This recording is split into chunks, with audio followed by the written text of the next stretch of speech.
الحمد لله نحمده ونستعينه ونستغفره ونؤمن به ونتوكل عليه ونعوذ بالله من شرور أنفسنا ومن سيئات أعمالنا من يهد الله فلا مضل له ومن يضلل فلا هادي له ونشهد أن لا إله إلا الله وحده لا شريك له ونشهد أن محمدا عبده ورسوله الذي أرسله بالحق بشيرا ونذيرا وداعيا إلى الله بإذنه وسراجا منيرا فقد قال الله تعالى في كلام المجيد وفي الفرقان الحميد إن الله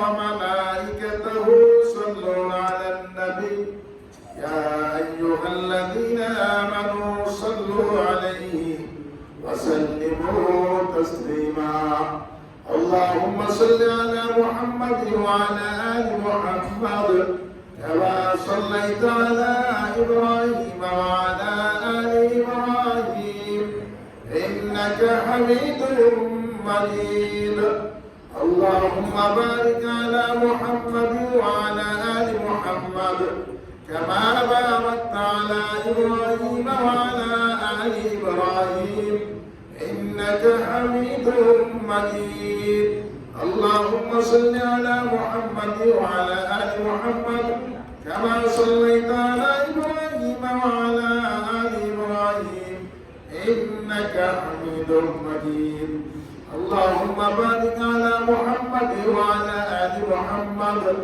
كما باركت على إبراهيم وعلى آل إبراهيم إنك حميد مجيد আল্লাহ তাবারক ওয়া তাআলার দরবারে লাখো কোটি শুকর আদায় করছি যে রব্বুল আলামিন আমাদেরকে পবিত্র জুমার দিন আজকে মাহে রমজানের তৃতীয় জুমা মাহে রমজানের তৃতীয় জুমাতে যথাসময়ে মসজিদে আসার যে তৌফিক দিয়েছেন সুস্থ স্বাস্থ্য নিয়ে আল্লাহ পাক রব্বুল আলামিনের দরবারে হাজির হওয়ার তৌফিক যে দিয়েছেন আল্লাহ কুদরতি কদমে সাজদাবদ্ধ হওয়ার জন্য নিয়ত করে মসজিদে আসার তৌফিক দিয়েছেন সেজন্য আমরা সকলে কালিমাতে শুকর করছি আলহামদুলিল্লাহ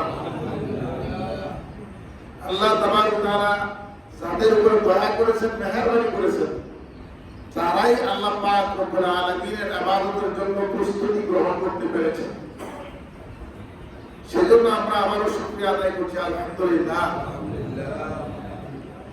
প্রিয় ভাই বন্ধুগণ আজকে মাহে রমজানের তৃতীয় জুমা রমজান কি আসলো আর চলে গেল তৃতীয় তো বলছি তৃতীয় জুমা রমজান কি আসলো না চলে গেল হ্যাঁ চলে যাওয়ার পথে রোজার হিসেবে আজকে 16 তারিখ নাকি চলে গেছে 29 গেলে মেজরিটি সমান চলে গেছে 30 গেল মেজরিটি সমান চলে গেছে আমাদের যাদেরকে আল্লাহ পাক রব্বুল আলামিন বিগত দিনের রোজাগুলো যথাযথভাবে রাখার তৌফিক দিয়েছেন আমরা সেজন্য অসংখ্য শুকরিয়া আদায় করছি আলহামদুলিল্লাহ আর যে রোজাগুলো সামনে আছে যথাযথ মর্যাদা দিয়া আল্লাহ পাক রব্বুল আলামিনের ইবাদত বন্দেগীর মাধ্যমে তাসবিহ তাহলিলের মাধ্যমে জিকির আজকারের মাধ্যমে কোরআন তেলাওয়াতের মাধ্যমে ভালো কাজের মাধ্যমে যেন আমাদের বাকি রোজাগুলো অতিক্রান্ত করার তৌফিক আল্লাহ পাক দান করে সবাই আল্লাহ আমিন আজকের জুমাতে আলোচনা হয়েছে সূরাতুল কদর নিয়ে আলোচনা করা হয়েছে সেই সূরাতুল কদর সম্পর্কে আমরা আগেও শুনেছি আবার ইনশাআল্লাহ আজকে শুনব আমাদের সামনে যে অতীব গুরুত্বপূর্ণ রাত লাইলাতুল কদর আসতেছে লাইলাতুল কদর আসতেছে হয়তো একটা জুমা আমরা সামনে পেয়ে যাব তবু যেহেতু খুতবাতে আজকে লাইলাতুল কদর নিয়ে আলোচনা আছে সেই দিকে আমরা আলোচনা করবো আল্লাহ পাক রব্বুল আলামিন আমাকে আলোচনা করবার আপনাদের সম্মান আমাদের সবাইকে আনন্দ দেওয়ার তৌফিক দান করুন সবাই আল্লাহু তাআলা আল্লাহ তাবারক ওয়া তাআলা কোরআন হাকিমের মধ্যে বলেছেন বিসমিল্লাহির রহমানির রহিম ইন্না আনজালনাহু ফি লাইলাতুল কদর وما أدراك ما ليلة القدر ليلة القدر خير من ألف شهر তানাজ্জালুল মালাইকাতু ওয়ার রূহু ফীহা বিইذনি রাব্বিহিম মিন কুল্লি আমর সালামুন হিয়া হাত্তা মাতলা'ইল ফাজর। সাল্লাল্লাহু আলাইহি।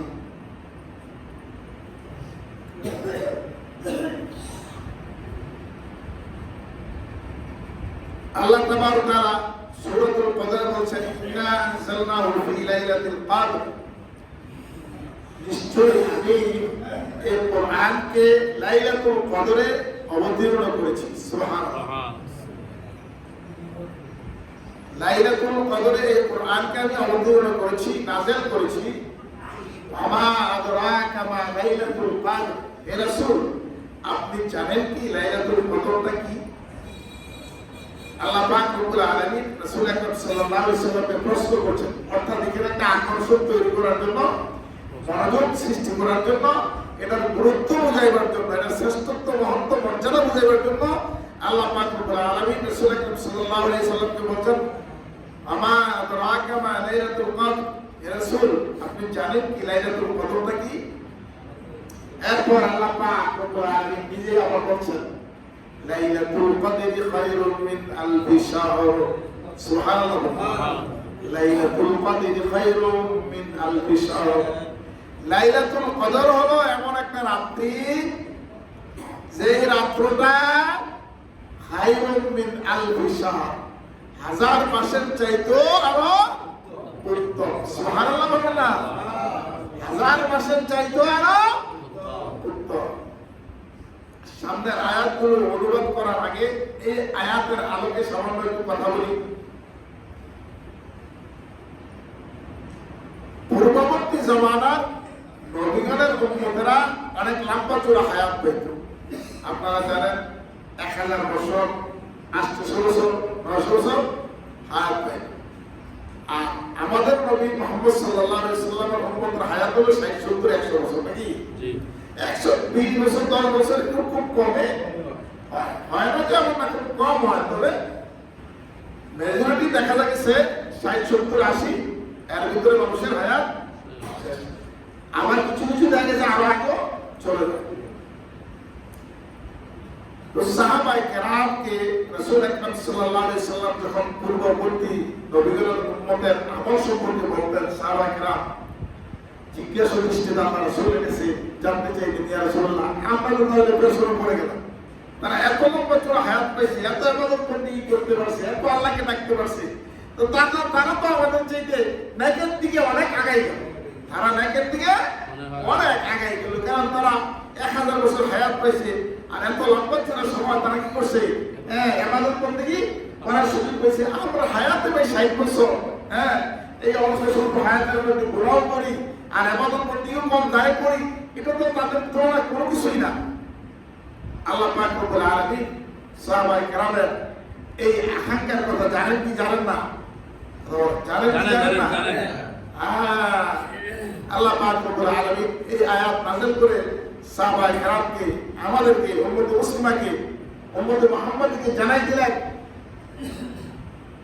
ইন্না আনজালনাহু ফি লাইলাতুল কদর, লাইলাতুল কদরি খায়রুম মিন আলফি শাহর। যে আমি কোরআনকে লাইলাতুল কদরে নাযিল করেছি। আর এই লাইলাতুল কদরটা হে রাসূল আপনি জানেন কি? এই লাইলাতুল কদর একটা রাতের মর্যাদা হলো 1000 মাসের চাইতে আরো বেশি বেশি উত্তম। সুবহানাল্লাহ।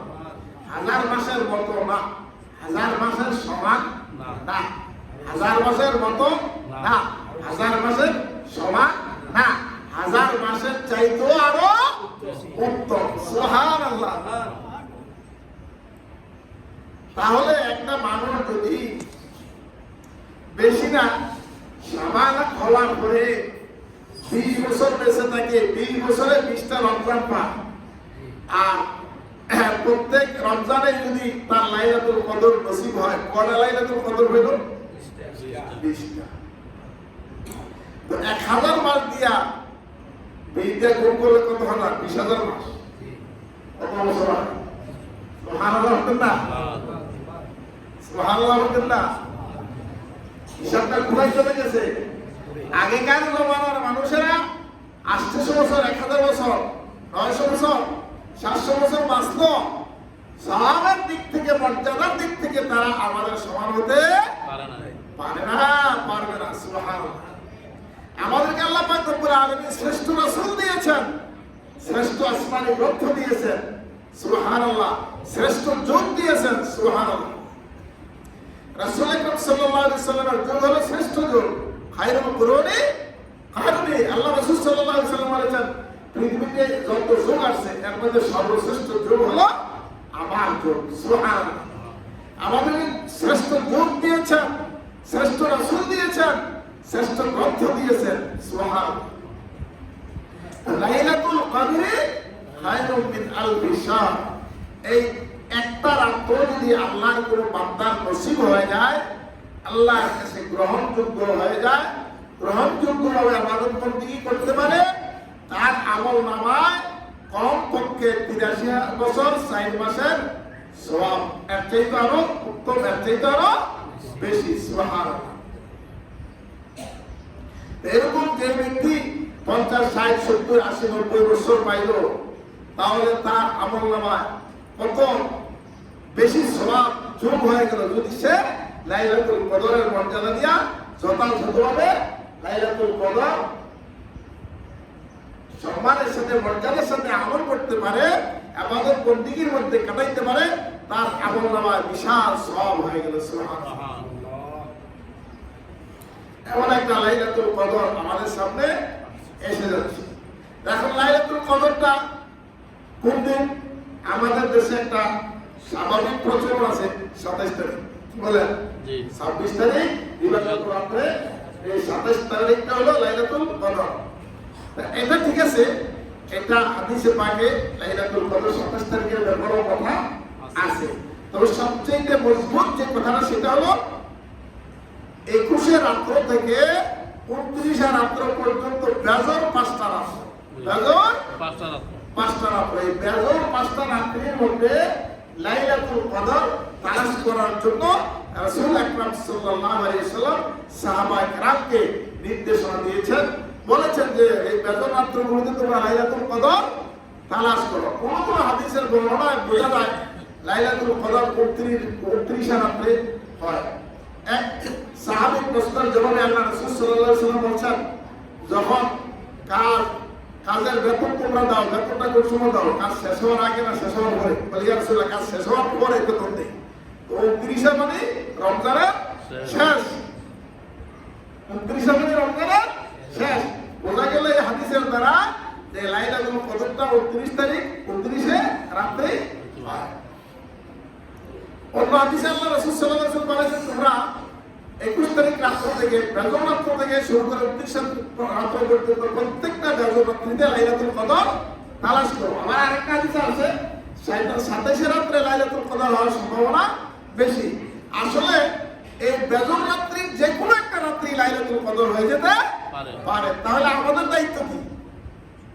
আখিরি 10 দিনে অথবা আখিরি 9 দিনে প্রত্যেকটা বেজর রাত্রিতে লাইলাতুল কদরকে পাওয়ার জন্য কিছু না কিছু ইবাদত বন্দেগী অতিরিক্ত করা প্রয়োজন হইলে, সম্ভব হইলে, কারণ বাদ থাকে, দিনের মধ্যে আকাঙ্ক্ষা থাকে, আগ্রহ থাকে যে আমি লাইলাতুল কদরটা পেতেই চাই, প্রয়োজনে এই শেষ 5টা রাত্র, বেজর 5টা রাত্র, সারা রাত্র ইবাদত বন্দেগীতে কাটানো সম্ভব কি সম্ভব না? ভাই সম্ভব কি সম্ভব না? এখন একটা মোবাইল আছে, ওই যে প্রসাদ দিয়ে চালাই আমরা, হ্যাঁ, এই ফেসবুক আর ইউটিউব কিটা আছে না? তো যদি রাত্রে অনেক ছেলেদেরকে দেখছি, অনেক লোকেরা দেখছি, এইটার মধ্যে এত মনোযোগ মোবাইলটা বলে 1 ঘন্টা 2 ঘন্টা অন্য কোনো খবরে থাকে না। আসেনি? কথা বলেন না, আসেনি? এমন ঘটনা শোনা গেছে যে রাস্তার মধ্যে এই মোবাইল চালাইতেছে, হাঁটতেছে, সড়ক দুর্ঘটনার খবরে পড়ে গেছে। এরকম শুনছেন না? আমাদের এখানে এক জামাই সম্পর্কে মেয়েটা আমার ভাতিজি, ওই ভাতিজি জামাই Comilla rail station, rail crossing লাইনটা পার হচ্ছে, মোবাইল চালাইতে এর মধ্যে রেল আইসা, কয়েক বছর আগের কথা, বাড়িতে পড়াই দিয়েছে, জায়গায় মারা গেছে। মোবাইলের দিকে কি নজর? নজরটা কিসের দিকে? মোবাইলের দিকে। মোবাইলের দিকে যেই নজরটা, যেই খেয়ালটা, ফেসবুকের দিকে যেই নজরটা, যেই খেয়ালটা, ইউটিউবের দিকে যেই নজরটা, যেই খেয়ালটা, ওটার ভিতরে যে প্রোগ্রাম আছে ওটার দিকে যেই নজরটা, খেয়ালটা, এতটুকু খেয়াল, এতটুকু নজর যদি আমরা রমজানের আখিরি 5টা নজর রাত্রের মধ্যে করতে পারি, দিতে পারি, তাহলে আল্লাহ পাক রব্বুল আলামিন হয়তো আমাদের নসিবে লাইলাতুল কদর দিয়ে দিতে পারেন। পারেন কি পারেন না ভাই? পারেন। এই জন্য আমরা ইনশাআল্লাহ লাইলাতুল কদরের জন্য সকলের মানসিকভাবে প্রস্তুতি আছি তো ভাই? আছেন ইনশাআল্লাহ? মাহে রমজান আমাদের কাছ থেকে বিদায় নিয়ে যাচ্ছে, চলে যাচ্ছে। আমরা কতটুকু আমাদের বন্দী করতে পারলাম প্রত্যেকে নিজেকে জিজ্ঞাসা করি, কতটুকু ভালো কাজ করতে পারলাম প্রত্যেকে নিজেকে জিজ্ঞাসা করি, কতটুকু মন্দ থেকে বাঁচতে পারলাম আমরা নিজেরা নিজেদের বিবেককে জিজ্ঞাসা করি। আমার আব্বা জান মরহুম সাইদুর রহমান রহমতুল্লাহ আলাইহি বলতেন, আমি কি আজকের দিনে জান্নাতি না জাহান্নামী এটা অন্য কেউ বলতে হবে না, আমি তো বলতে পারি। সুবহানাল্লাহ বলতেন না? আমি আজকের দিনে জান্নাতি না জাহান্নামী এটা অন্য কেউ বলার দরকার নাই, এটা আমার তো আমি বলতে পারি। কথাটার অর্থ হলো আমি সকালে ঘুম থেকে উঠে আমার ঘুমের ঘরে যাওয়া পর্যন্ত যদি একটু বসে চিন্তা করি ঘুমের বিছানা বসা, যে সকালে ঘুম থেকে উঠে সারাটা দিন কি কি কাজ করলাম, এখন আমার ঘুমাতে যাচ্ছি, বিছানায় শুয়ে যাবো, এই সারাদিনে কয়টা কাজ আমার ভালো হইলো, কয়টা কাজ আমার বন্ধ হইলো, কয়টা কাজ আমি গুনাহের করলাম, কয়টা কাজ আমি সওয়াবের করলাম। যদি আমার গুনাহের কাজ বেশি হয়ে থাকে তাহলে আমার কি করা উচিত? কথা বলেন। গুনাহের কাজ যদি বেশি হয়ে যায় তো আমার কি করা উচিত? তওবা করা উচিত। আর যদি সওয়াবের কাজ বেশি হয়ে যায় তো কি করা উচিত? অহংকার করা উচিত না শুকরিয়া আদায় করা উচিত? তাহলে বিছানায় বসে ঘুমের ঘরে শরীরটাকে এলিয়ে দেওয়ার আগে, বিছানার মধ্যে শরীরটাকে লাগাইবার আগে বৈশা প্রত্যেকটা মুমিনের, প্রত্যেকটা ইমানদারের এই চিন্তা করা উচিত যে আজকে সকালে ঘুম থেকে উঠা, শেষ রাত্রে উঠি, ফজরের আগে দিয়ে উঠি অথবা তাহাজ্জুদের সময় উঠি, যে সময় উঠি, ঘুম থেকে ওঠার পর থেকে আবার এই ঘুমের বিছানা আসা পর্যন্ত এই যে সময়টা কাটাইলাম, এই সময়টা আমি কতটুকু ভালো কাটাইলাম, কতটুকু মন্দ কাটাইলাম, এই চিন্তাটা আমি যদি করি তাহলে আমার জীবনটা সংশোধন হইতে বাধ্য। কি বলেন ঠিক কিনা? আমরা কি এটা করি? আসলে করি না, করি না। ইনশাআল্লাহ আপনারা করতে রাজি আছেন? ইনশাআল্লাহ। আমরা সকলে জান্নাতে যেতে চাই তো? ইনশাআল্লাহ। জান্নাতে যেতে হলে জান্নাতের কিছু কাজ করতে হবে। আবার আপনারা আমার কথা কই না, ওই জান্নাতের টিকিট বেশি আছেন, এরকম কথা কোন দিকে বল? করেন না, করেন না। জান্নাতের টিকিট বিক্রি করার ক্ষমতা কারো নাই। এটা কিন্তু বোঝাতে তার মতো আহ্মকা কেউ নাই। এরকম আহ্মক মাওলানা বলুন আমাদের দেশে আছে কিনা আমি জানি না, থাকতেও পারে। জান্নাত দেওয়ার মালিক কে? আল্লাহ। জাহান্নাম দেওয়ার মালিক কে? আল্লাহ। জাহান্নাম থেকে বাঁচানোর মালিক কে? আল্লাহ। জান্নাত দেওয়ার মালিক কে? আল্লাহ। আমাদের কাজ হলো জান্নাতের পথ দেখিয়ে দেওয়া, জাহান্নামের পথ দেখিয়ে দিয়ে সেইটা থেকে সতর্ক করা, জান্নাতের পথে চলার জন্য উৎসাহ, উদ্দীপনা, আগ্রহ তৈরি করা। এটা হলো আমাদের কাজ। কোনো আলাদার এমন কোনো শক্তি, সামর্থ্য, ক্ষমতা বা সামর্থ্য নাই যে জান্নাত দিয়ে দিতে পারে। তা আমরা সকলে যদি জান্নাতে যেতে চাই তাহলে জান্নাতের কাজ করা লাগবে কি লাগবে না ভাই? আমরা সকলে যদি জান্নাতে যেতে চাই তাহলে জান্নাতের কাজ করা লাগবে কি লাগবে না ভাই? কথা বলে লাগবে কি লাগবে না? লাগবে। এটা কি সুস্থ অবস্থা না অসুস্থ হয়ে গেলে? তো জান্নাতের কাজগুলোর মধ্যে আমি 2-3টা কাজ বলি। নামাজ রোজা এগুলো তো আপনারা জানেনই, আরো 2-3টা কাজ বলি। আমরা আমাদের দৈনন্দিন জীবনে চলতে গিয়া আমাদের গোনা খাতা হয় কি হয় না? হ্যাঁ, কম হয় না বেশি হয়? হ্যাঁ, বেশি হয়। কি পরিমাণ বেশি হয় এটা কোনো গণনা হয়ে গেছে নাই। তাহলে এই গোনা করার পরে এই গোনাটা কালো টাকাটা সাদা করার ব্যবস্থা আমার কাছে আছে। আওয়াজ দেখুন না, আসেনি? আছে। সরকারের ঘরে যদি কালো টাকা সাদা করার ব্যবস্থা আছে থাকে তো আল্লাহর কাছে কালো টাকা সাদা করার ব্যবস্থা আছে না? আল্লাহু আকবার, আল্লাহু আকবার। আল্লাহ পাক রব্বুল আলামিন বলেন, ইল্লা মান তাবা ওয়া আমানা ওয়া আমিলা আমালান সালিহান ফাউলাইকা আল্লাহু ইউবাদদিলু ওয়া সাইয়্যাতুম হাসানাত। সুবহানাল্লাহ বলি। আল্লাহ পাক রব্বুল আলামিন বলেন, যারা তওবা করেছে, ঈমানকে নবায়ন করেছে, আল্লাহর কাছে ক্ষমা চেয়েছে আর নেক আমল করা শুরু করেছে, তাদের গুনাহগুলোকে আমি নেক দিয়ে পরিবর্তন করে দিব। সুবহানাল্লাহ। তাহলে মাহে রমজানের চাইতে বড় সুযোগ কি আর আছে? আমরা ইনশাআল্লাহ তওবা করতে পারি না ভাই? হ্যাঁ, আমরা সদা সর্বদা কি করব? তওবা করব। সদা সর্বদা কি করব? তওবা করব। তওবা সম্পর্কে অনেক হাদিস আছে, যেহেতু সময় কমে গেছে আমি আর সেদিকে আজকে বাড়াবো না। আমরা কমপক্ষে দৈনিক 5 ওয়াক্ত নামাজের আগে তওবা করব, ঘুমাইবার আগে কমপক্ষে সারা দিনের কাজগুলোকে একটু চোখের সামনে নিয়ে আসবো, মনের মেমোরিতে, ব্রেনের মেমোরিতে নিয়ে আসবো। সকালে ঘুম থেকে উঠা এই পর্যন্ত যা যা করলাম, কি করলাম, কটা কটা তরকারি করলাম, কটা কটা বেদরকারি করলাম, কটা কটা সবের করলাম, কটা কটা ঘোড়াও করলাম, সপ্তাহে যা চালাইলাম, দূষিত পথে ছোট্ট কতটুকু চালাইলাম, নির্দোষ পথে ছোট্ট কতটুকু চালাইলাম, কান্ডারে কতটুকু সবের কাজে লাগাইলাম, কতটুকু গুণার কাজে লাগাইলাম, হ্যাঁ কান্ডারে কতটুকু সবের কাজে আগাইলাম, কতটুকু গুণার কাজে আগাইলাম, চিন্তা চেতনার কতটুকু গুণার কাজে আগাইলাম, কতটুকু সবের কাজে আগাইলাম। এরকম যদি 5 মিনিট সময় আমরা চিন্তা করি, এই পেছনের এই কয়েক ঘন্টা সময়ের কাজটা আমাদের চোখের সামনে আসে, এসে যাবে কি ভাই? আসবে না? আসবে না? আসলো। আসার পরে এখন দেখলাম যে হাই রে, আজকে তো আমার গুনাহের কাজ হয়ে গেছে, বেশি হয়ে গেছে, গুনাহের কাজ বেশি হয়ে গেছে। তখন আমি বলবো আস্তাগফিরুল্লাহ আল্লাযী লা ইলাহা ইল্লা হুয়াল হাইয়ুল কাইয়্যুম ওয়া আতুবু ইলাইহি। কয়বার? 10 বার। কয়বার? আস্তাগফিরুল্লাহ আল্লাযী লা ইলাহা ইল্লা হুয়াল হাইয়ুল কাইয়্যুম ওয়া আতুবু ইলাইহি। কয়বার বললাম? 10 বার। তো রাসূল আকরাম সাল্লাল্লাহু আলাইহি ওয়াসাল্লাম বলেন, ওই আমলকারী ব্যক্তির আমলনামায় সমুদ্রের খানা পরিমাণ যদি গুনাহ হয়ে থাকে, তাহলে ওই গুনাহগুলো আল্লাহ পাক ক্ষমা করে দিবেন। সুবহানাল্লাহ। তাহলে আমি ঘুমের ঘরে যাইবার আগেই সারাদিনের গুনাহগুলোর জন্য আল্লাহর কাছে ক্ষমা চাইয়া, সমুদ্রের খানা পরিমাণ গুনাহ হয়ে থাকলে সেটা ক্ষমা করে বিছানার মধ্যে কি করলাম? শুইলাম। সর্বদা লা ইলাহা ইল্লাল্লাহু মুহাম্মাদুর রাসূলুল্লাহ, আশহাদু আল্লা ইলাহা ইল্লা আনতা ওয়াহদাকা লা শারীকা লাক ওয়া আশহাদু আন্না মুহাম্মাদান আবদুকা ওয়া রাসূলুক। এতটুকু পারলাম, আল্লাহ বাদি ইসমিকা আমুতু ওয়া আহইয়া বলে শুয়ে গেলাম। যদি ঘুমের মধ্যে মরে যাই, আমি কি ইমানদার না ইমান? কথা বলেন। ঘুমের মধ্যে যদি মরে যাই, ইমানদার না ইমান? ইমানদার। এই একটা আমল আমরা করতে পারবো না ভাই? ইনশাআল্লাহ ইনশাআল্লাহ করতে পারবো। আল্লাহ পাক রব্বুল আলামিন আমাদেরকে সদা সর্বদা তাওয়াবিন হিসাবে থাকার তৌফিক দান করুন। সবাই আমিন। একটা মাসালা বলে দেই, এই যে মাহে রমজানের সদকাতুল ফিতর, ফিতরার মাসালা। ফিতরার মাসালা আপনারা শুনেছেন, কত বছর শুনেছেন? শুনে থাকবেন, শুনবেন, প্রত্যেক বছরে শুনতে হবে। ফিতরার মাসালা হলো 1 সের 1450 টাকা আটা। 1 সের 1450 টাকা আটা।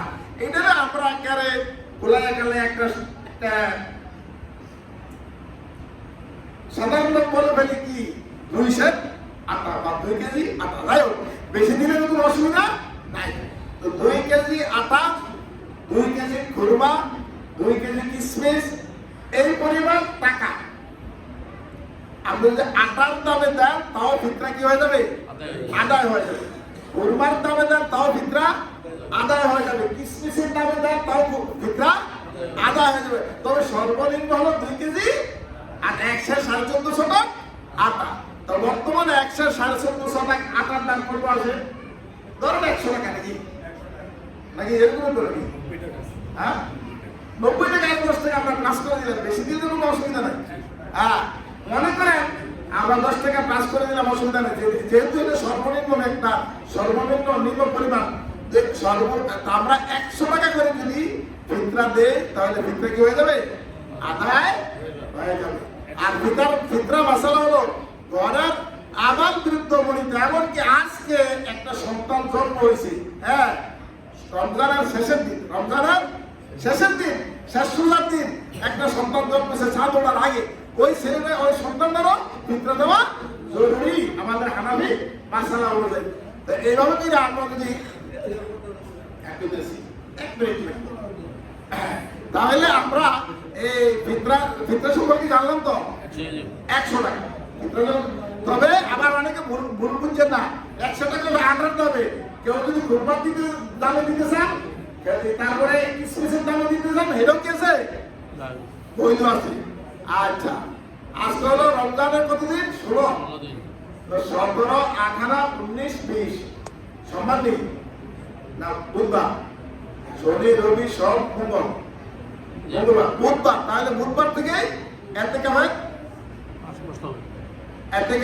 রাত্র হলো বুধবার থেকে। তো বুধবার থেকে একটা মসজিদে যদি একজনে এতেকাফ করে তাহলে গোটা মহল্লাবাসী এতেকাফের সবে শরীক হয়ে গেল। তা আমাদের এই মসজিদে আল্লাহ আর শুক্রবার তো পাবে না নাকি?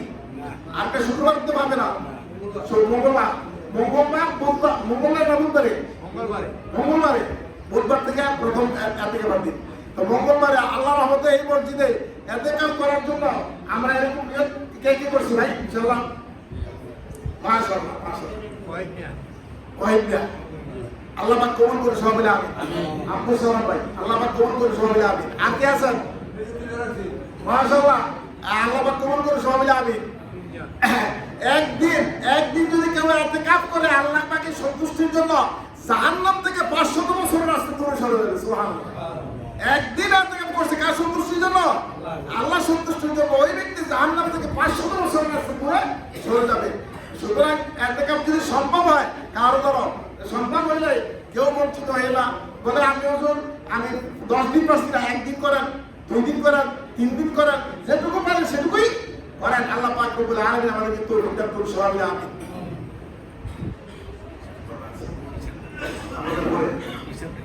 এখন